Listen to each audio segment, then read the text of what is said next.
do at the same time. I'm rolling. So good afternoon and welcome to our discussion today, which is being recorded live with my colleagues here.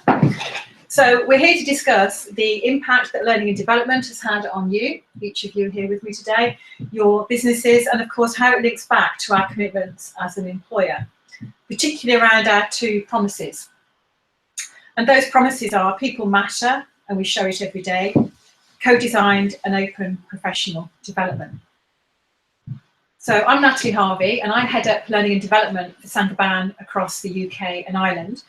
And I'm joined here by four of my distinguished colleagues. So first of all, I'd like to introduce Mark Rayfield. Mark is Chief Exec of our building distribution sector in the UK and Ireland. Hi, nice to meet you. Stuart Saunders. Stuart is our procurement manager for our UK and Ireland delegation. Hello. Stuart. Andy Dawes, Central Services Manager for our Finance Shared Service Centre. Hello everyone.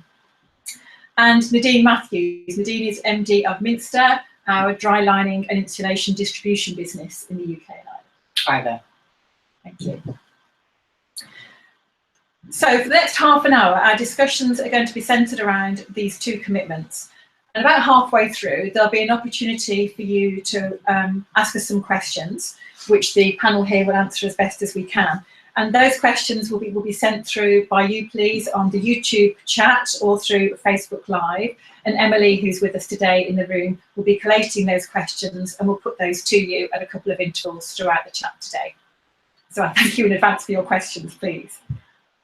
All right, so let's make a start. So in Saint-Gobain, we say that people matter and we show it every day. And I thought a good example of this would be our new leadership programme, which focuses on our fitness to lead as managers of the business. Fitness in terms of our leadership skills, but also looking at psychological, mental health and physical fitness. So Mark, if I can come to you first. Okay. You decided to embark on this leadership programme with 31 of your senior managers.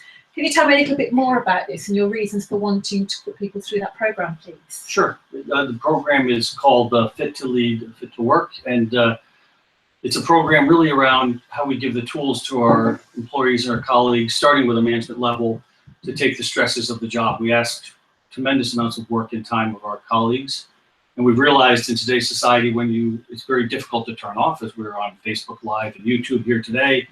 You're on a constant digital world. So a program put together over a number of days, 2-3 day sessions, around both the physical health of our colleagues. So if we can get our colleagues to understand the impact of their diet, of sleep, of exercise, of maintaining a balanced physical well-being, and also the stresses that they are put under from a mental perspective. So the impact of mental health and stress and being under constant stress and what that does to our colleagues. So we took 31 people through the process, or 31 of our key senior managers.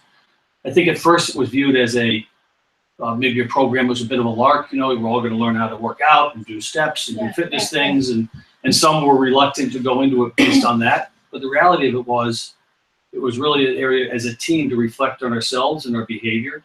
And at the end, you could see clearly for myself personally, when you're under great long periods of stress, how your behavior changes, how you end up into a reactionary activity where your worst traits can come out, and also where you become less resilient in the business.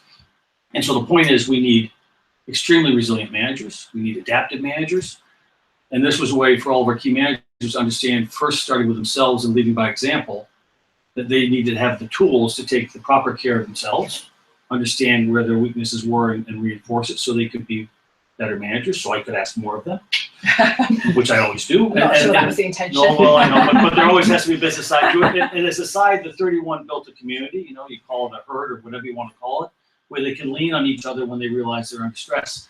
And our goal is to branch it out to probably 100 managers, but really what we've been really excited about is it's cascading down into the business.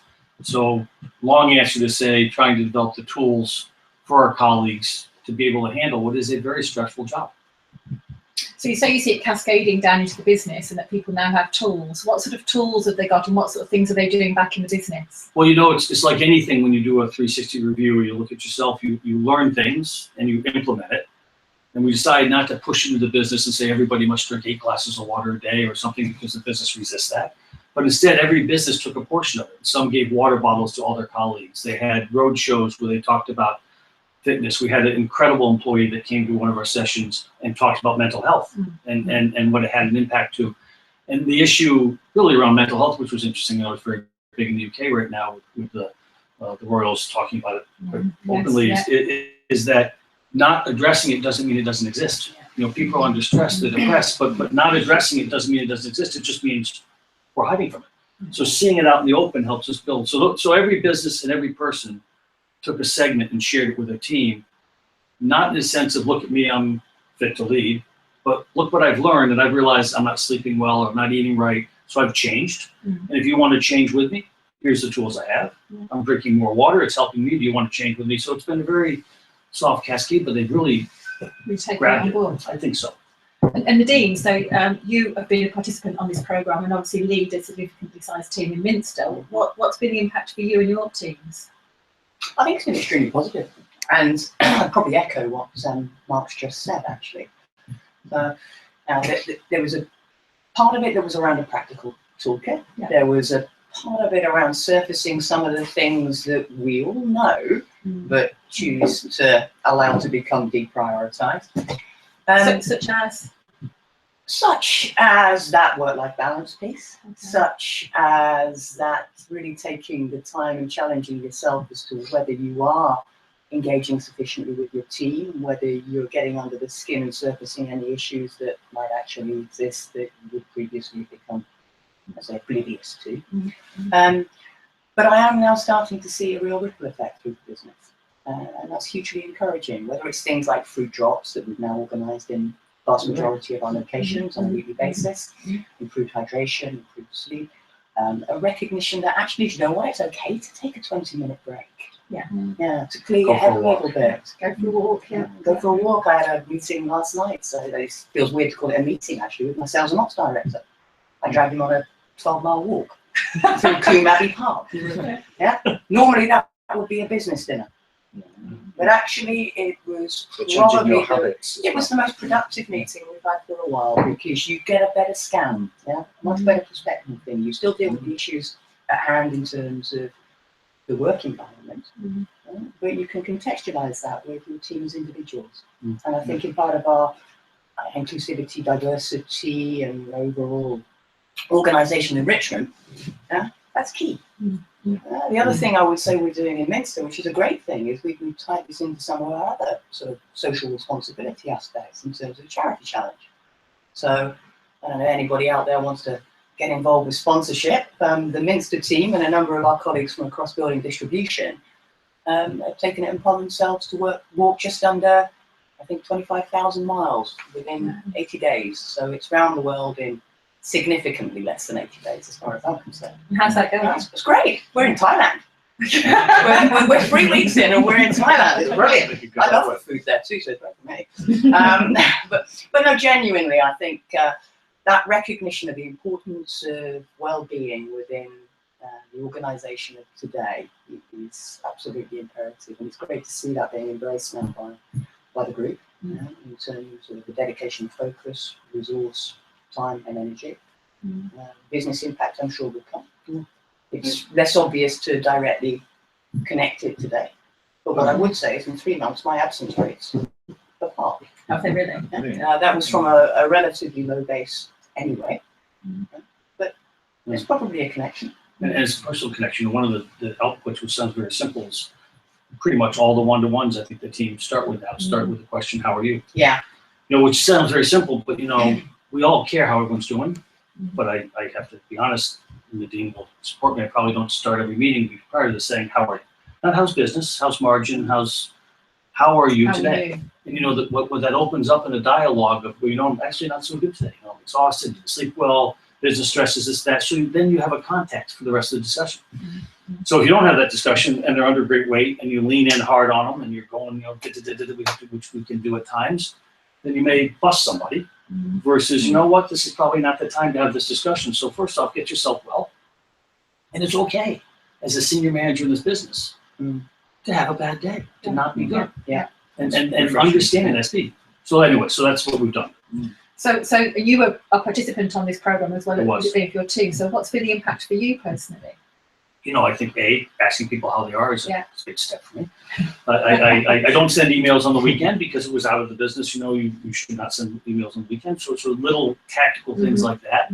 You understand that sleep, hydration, exercise for me is a safety net. So when I get stressed, if I give those up because I work too long hours, I know long term I'll be damaged. So it's highlighting those type of things. And also I think just the connection we made with the team, because you say we are a colleague business. We have in distribution 12,000 colleagues. You know, they are the heartbeat of our business. So we need to make sure at all levels they matter, but we also have to understand that we have to give them the tools to do that.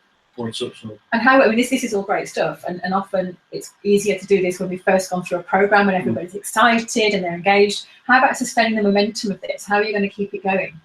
I think by not making a program. You know, the reality is, So Nadine has her own beliefs and core beliefs, and she'll drive it through. Will it be the same as Andy Boylo's? No. Will it be the same as Dave Gledhill's? No. But each one, so the fruit drops, no one said do fruit drops everywhere. They're all through Bimmer. No one said drink more water, but people are starting to do it. No one said we had to ask how you are, but we all sat there and said, boy, we're a bit daft not to ask. You know, so in meetings, the other one, you know, so many of the organization will know juicing, and we can have some very harsh meetings in juicing. And sometimes we decide we would take a 5-minute, you know, mental break in the middle of the meeting because you all have it in your same business. You know, you end up in a rat hole. You just argue the same things over and over again. If you meet for 5 minutes and have a mental well-being break, which sounds very, people who know me online will, then you come back and think, do we really want to get back to the same discussion? We know the answer. Let's go. And so the meetings become more, so little things. And then you have to remind yourself because it's easy to get to old habits. It is. It's easy to get dragged back into the task, isn't it? And forget about looking after each other, really. Okay, thank you. I'd like to move on to Stuart now. So Stuart, you recently participated in our Effective Leader Programme, which is a programme we run with colleagues from across different Saint-Gobain businesses, different sectors and different countries. What has participation in that programme meant for you? I think the first thing I'd say is it's really interesting what Nadine and Mark have been saying, because I've been here for 10 years now, and I've attended a lot of training sessions, and they've all invariably been great. This is probably the best one. But what I've seen is that this course in particular has started to incorporate more about your well-being of the individual. So a lot of the courses in the past have been about, okay, we need to make you better at work, and not focus so much on, okay, how are you as a person?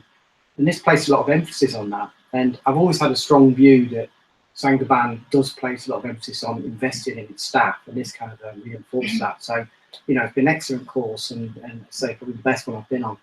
I think second to that, there were lots of colleagues there from different European countries, from different functions, a number from the UK. I think Saint-Gobain does that because it sees the importance in networking. You know, we're in a matrix organisation. We don't have many people who could just say, just do that. We have to work effectively with each other. Certainly my role in purchasing, I have to have effective relationships with marketing, with comms, with IT, if I'm going to get anything done.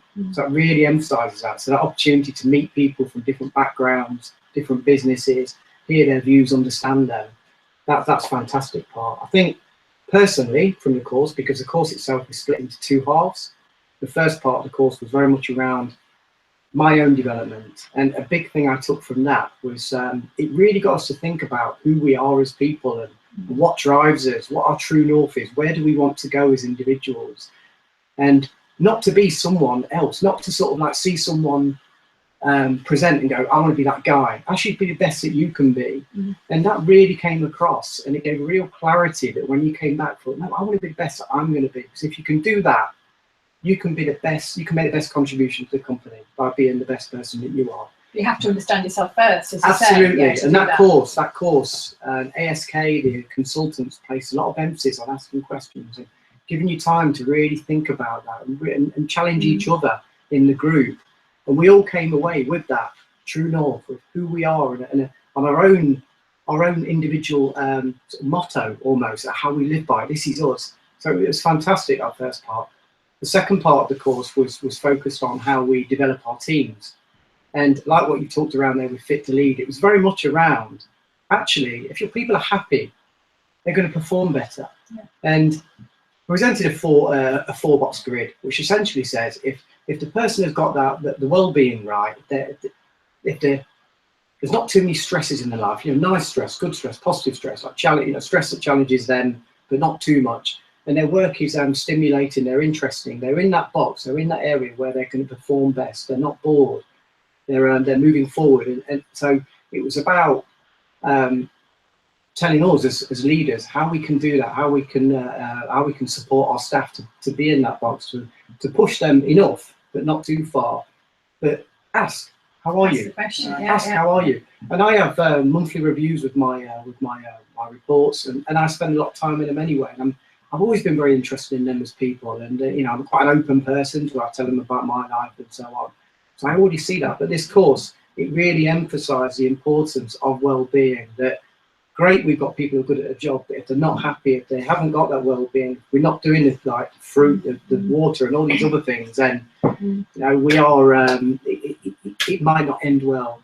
So overall, it was an excellent course. So it's been a useful development for you, and you've been able to take things directly back to your team by the sounds of it. Absolutely. There's so many tools we've learnt on that. I could talk for ages about it, I guess, but the key points I bring out, the first part being about me, the second part being about how I manage my team and support my team and allow them to grow as individuals. So yeah, it's the best course I've been on. Okay. Thank you, Stuart. Okay, before we move on to the next part, Emily, do we have any questions, please? Yeah, so Chris has asked, what initiatives can non-executive colleagues get involved with? With regard to learning and development. So we've actually got quite a lot of resource available to people, and one of the first places I would recommend people go is Boost, our learning platform. And through Boost you can access both free e-learning courses, which don't have to be validated or authorised, and also a number of other programmes that do need just validation by your line manager. So for example, if you want to learn a foreign language, you can learn about, you can learn to speak French or German or whatever you want to do. You can also access links to other external courses to Saint-Gobain, recognising there's a lot of learning material available through MOOCs, through TED Talks, through YouTube videos. And you have the access site, which from a Fit to Lead perspective, Access, every college has access, where you can do your health age. Or should have. And if you get on the access site and do your Yeah. health age, many of the things we've learned in Fit to Lead came out of the health survey you did of yourself. That's More right. sleep, less alcohol, better food, and you become younger. Yeah. Sometimes. You're looking very young, Mark. No, like I didn't say I was doing it. I didn't say I was doing it. I think the other important thing just on that is Boost, it doesn't rely on having a work laptop, a work computer, a work email. You can access it anywhere, as I understand it. Can't you? You can access Mobile. it. Tablet and I totally agree, but what I don't see in the workplace is people being allowed time where their managers to sit at the desk and have that self-learning You're right. piece and taking that information off the screen and applying it. If you invite somebody to a meeting, take them into a meeting room and give them a PowerPoint presentation to teach them something, they'll quite happily accept that, and the managers will allow them to go and leave that environment and go and have that training. You're right. But if you don't give them the time at the desk, you miss a big trick as well, because some of those MOOCs and some of those other talks on there immediately resonate with the It's a really you've got important to sort of point. sit there and be allowed that time to grow and learn. And we do need to challenge ourselves and our colleagues to say, give people the time. You don't have to ask, it should just be allowed. People can learn continuously. And actually, next week, we kick off a 2-week festival of learning called LearnFest in the UK and Ireland. And that's a great time when we're asking people to just put aside time to learn something new and to share what they're learning and how they're learning with others. Just video themselves or, share something through a posting on Facebook. So another question, Fabienne has raised an interesting talking point. She said, do you agree that learning equals the right to fail? Yes. yeah, absolutely. Failure is the key to learning. Learn fast, fail fast, Fail learn fast. fast. Fail fast, learn fail fast. fast, Yeah. and fail hard. And we learn by Secret to our success. mistakes, don't we? So, If failure wasn't good for your career, I wouldn't be here. And one of our attitudes now that we're promoting in Saint-Gobain allows the right to fail. So I think that managers should accept this as well, and if at first you don't succeed, try things out. But then learn. And And learn then from that. And someone else has asked, do you think agile working helps with well-being in general? Yeah. Yeah, we've talked a lot about work-life integration rather than balance, haven't we? So being able to recognising that people have things that go on at home in their personal lives, and yeah, we should be able to flex. Yeah. I think, you know, that the point of how it cascades into business, as managers learn, and we heard it a lot, people saying they were free. You know, someone said Exactly. they're free to take an hour off and see their kids' school or something. Yeah. They've always been free. So they've always been able to do it by doing that, but then their line managers see it and they start to change the behavior, which gets, now I understand if you're at the counter of a branch, you can't be free every moment because you're a front-facing customer, but you can still build freedom and mindfulness into your work, and it will only happen if your manager understands it and sees the value of it, and their manager understands it. So that's why, to some degree, it cascades down. It's about role modelling, isn't it? It's role modeling, and then understanding that if this is good for me, it must be good for my reports. If it's good for my reports, it must be good for everybody else. But it takes time to trickle through a large multi-site organization. I think it's part about agility, but I also think it comes back to those principles of conduct and action. For me, it's about respect. So, Perfect. and it's that respect that comes through inclusivity and value recognition. So, you know, as you say, we operate customer-facing businesses, particularly in distribution. We are a people business, and if we're not putting that colleague experience at the top of what we do, how the hell can we expect to really deliver the type of customer experience? Yeah, starts with our people. Is our goal. Yeah, I think what Mark said, I really agree with, because it can be quite simple, because you think, well, if it's good for me and I like it, surely it's good for other people. So, you know, if people struggle a bit with empathy at times, just think about yourself and think, well, I like it, so surely they like it, and it does make it quite simple.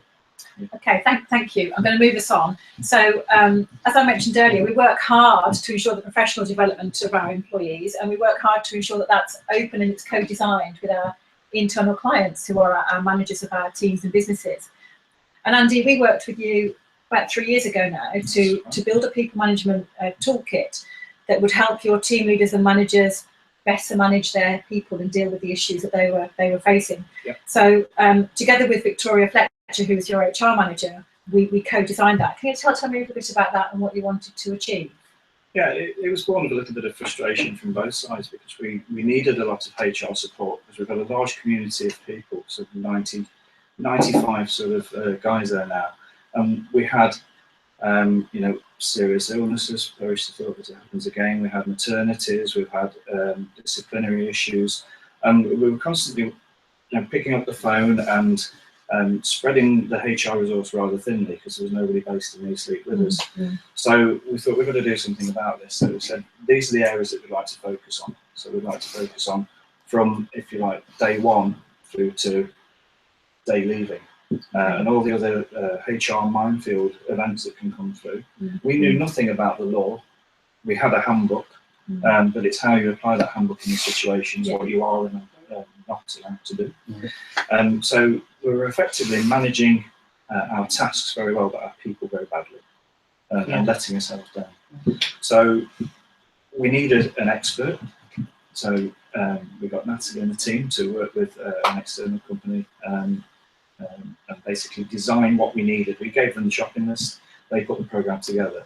We were the guinea pigs, so it was a bit sort of, will it work, won't it work? But really sort of it was all gelled together over 3 sessions and then a feedback session. We were all leaders as people. It culminated in a mock employment tribunal as well. We did have a mock employment tribunal. I think I was dismissed with no compensation.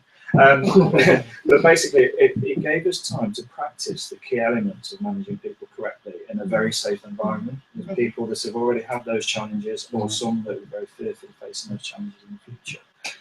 So that awareness of the right and wrong way to do it was absolutely paramount.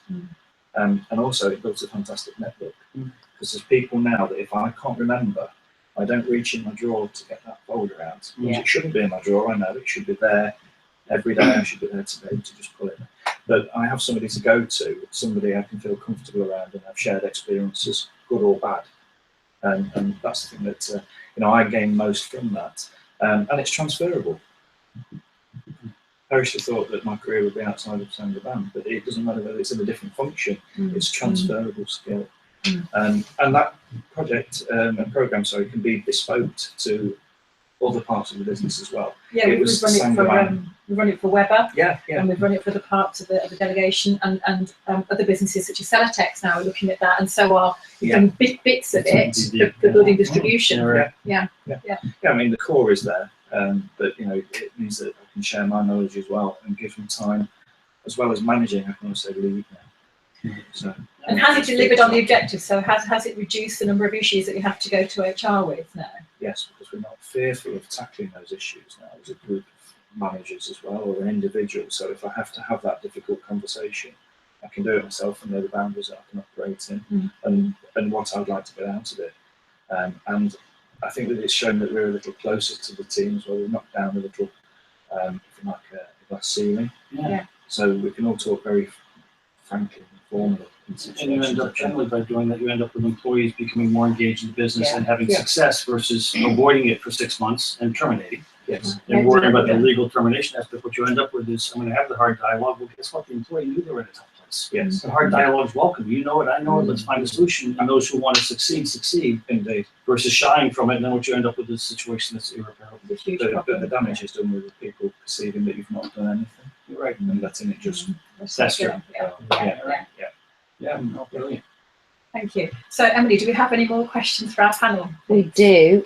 Just to touch on something I think you've already spoken about, but Philu has asked again. Philu has asked if they wanted French lessons, would it be possible? I think you mentioned that as part of Boost, didn't you? Yeah, so we've got a programme through Speaks on Boost. It has to be authorised, so they'd have to go through there onto Boost, and they can fill out a request that's then passed through to their line manager or HR for authorisation of the costs. Yeah. And Duolingo is a great app on your phone. Duolingo on your phone, yeah, great app. I made it to session 2. And that's a really good point, though, Mark. Because but it's not just about learning that's available through our platform. It's about going out, so taking ownership of your own learning, going out and finding that. And there's so much resource; it's completely free to use. So I recommend that definitely. We've got a couple of hard-hitting ones. So Andy asks, Nadine, would you ever consider being a professional rounders player? Obviously, some sort of in-joke there. Yes. And also, Stuart, when is Crystal Palace going to get relegated? So all Right, in, okay. Really I'm going to tackle this rounders thing head on. So I think what Andy might be referring to is the impromptu game of rounders that took place at about 7 o'clock in the morning prior to one of the Fit to Lead training sessions. I had an exceptional team, including Mr. Mark Rayfield here, who kind of didn't quite get the baseball to rounders translation, but never mind. I think given my performance, probably professional rounders would not be. And the answer to the question next season. Yeah, it's only a matter of time. But my friends are Leicester fans. They won the league. Crystal Palace are a much bigger club than Leicester, so we'll win the league next year. That's my prediction. So there's probably time for just one more question. Somebody's asked, what would the top 2 to 3 things be that a manager can pick up to start the team on the path to wellbeing? I think that, so I go simply with the simple basics on physical, so sleep, water, and diet and exercise, which everyone knows. So not being perfect, but improve it. And the second, from a mental well-being thing, is understanding it's okay not to be okay some days, meaning it's okay to ask someone if they're okay, and it's okay for them to say no. Those, because the healthy ones, we all know, if you eat less, exercise more, sleep better, you'll be healthy. So just don't do it all at once. And the other is just understand that people can have real crap days, and it's okay. That's okay. And just the only addition to that would be give yourself the time. This is true. Yeah, give yourself the license to step back, think about those things, and think about how you can, what works in your business, maybe different to what works elsewhere. So it's taking that time to step back, consider, and then act. Okay. So I'd like to thank all of our panel today for the time, and all of you for your questions and engagement. So Thanks, that's it. Thank you. Very much. Thank you. Cheers.